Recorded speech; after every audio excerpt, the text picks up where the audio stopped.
And first of all, on behalf of Conectas, a Brazilian human rights organization, I thank the European Parliament for the opportunity to join this timely hearing. And when I say timely, it's because this is a very painful time for the Brazilian population. We are under a devastating humanitarian tragedy. Ambassador Galvão already shared, but I want to reinforce. Here in Brazil, we have more than 360,000 deaths, more than 3,000 a day. We have a very, very slow vaccination. Less than 4% of the population received the second dose. And this is shameful, President, because Brazil used to be a role model when it comes to vaccination capacity in the past.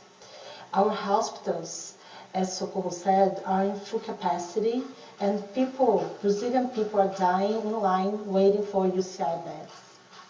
My organization, Conectas, conducted a research study with CEPEDISA from the University of São Paulo. And during this research study, we collected more than 3,000 federal and state regulations on COVID-19 in order to study them and also to assess the impact on human rights. And distinguished delegates from this parliament, the Brazilian federal response to the pandemic cannot be defined only by incompetence or omissions. First of all, there are proactive measures that in the end did not protect the population and increased the velocity of the virus spread. Bolsonaro administration enacted several federal decrees and executive orders in this line. In addition, we have a number of presidential vetoes when the Brazilian parliament trying to do their work and to respond. A couple of examples. The president vetoed the obligation of the use of masks in some circumstances. The president expanded the list of essential activities allowed during the pandemic. The president also cut off cash transfer for months and now reduced the new amount. Also, the federal administration failed to provide oxygen in Manaus, in the Amazonas state. And the federal government also refused to early negotiate the acquisition of vaccines. And this is why we have such a little amount of Brazilians vaccinated so far with the 2 doses. Second, Bolsonaro administration acted also to obstruct state and municipal government efforts to respond to the pandemic.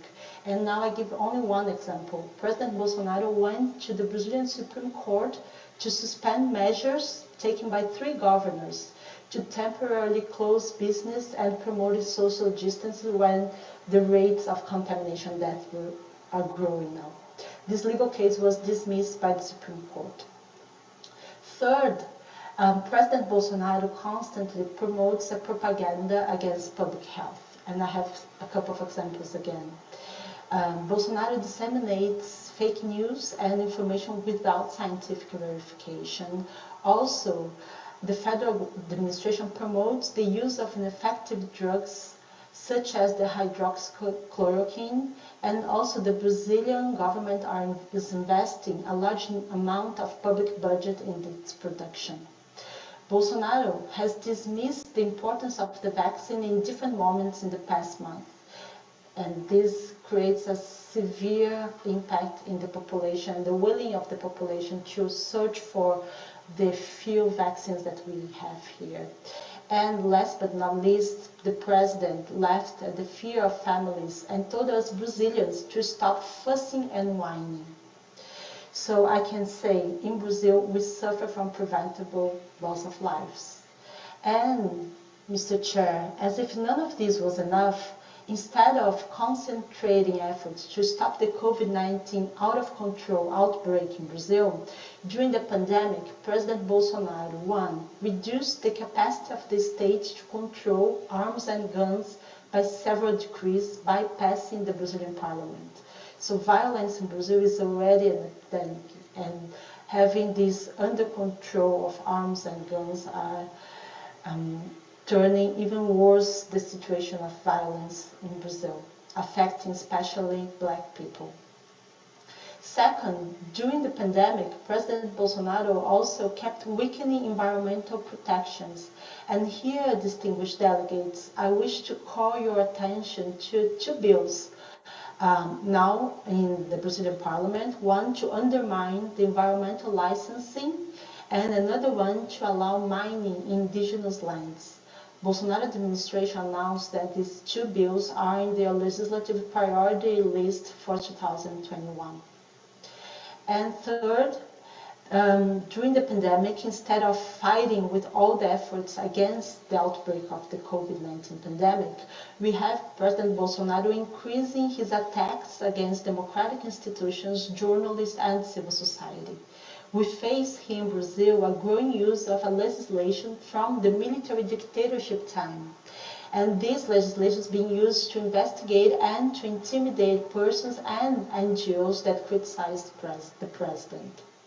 So, Mr. Chair, I conclude my presentation by thanking again the opportunity to address the distinguished members of the delegation for relations with Brazil of the European Parliament, and by saying that we in Brazil are no longer living under democratic normality. We ask the European Parliament to keep closely following the situation and to contribute to the protection of Brazilian democratic institutions, human rights defenders, and civil society, including the negotiations of the EU-Mercosur trade agreement process. I thank you.